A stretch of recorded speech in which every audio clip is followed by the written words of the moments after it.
Bonjour à tous, un Marketo Office Hour ce matin spécial Setup Marketo. On va voir toutes les options du setup, les pièges à éviter et les bonnes configurations pour votre setup Marketo afin de s'assurer que vous ayez une plateforme parfaitement configurée. On y va.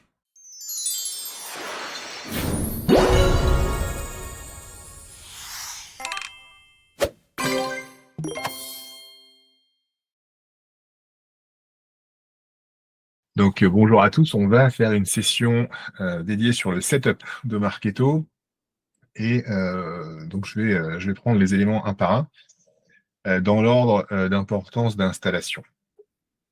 Le premier sujet, le Munchkin Code ici, vous savez, c'est votre code de tracking Marketo qu'il faut mettre soit sur votre site web, soit sur votre gestionnaire de tags.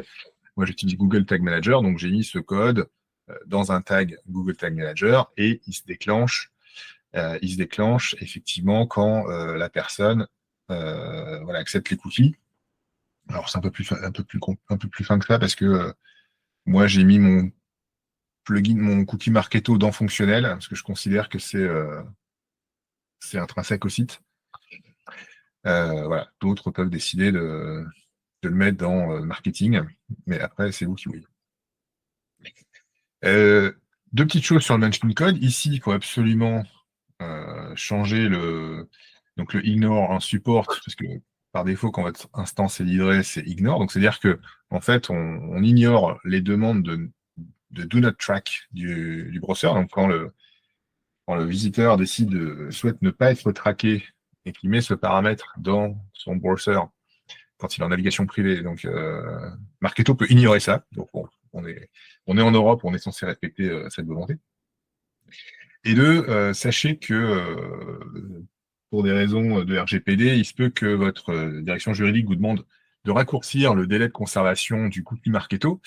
Et ça se passe dans le Munchkin Code. Vous pouvez, comme les scripts des formulaires Marketo, modifier un petit peu ce script pour mettre des paramètres en plus. Hein, ça se passe côté développeur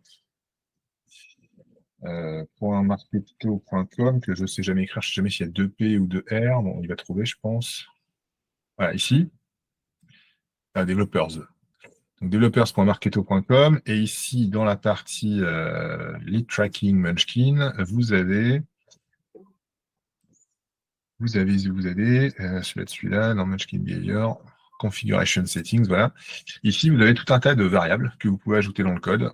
Voilà, il vous met un petit exemple. Évidemment, vous pouvez m'appeler si vous voulez faire, mais la variable qu'on utilise généralement, c'est le cookie live days là, qui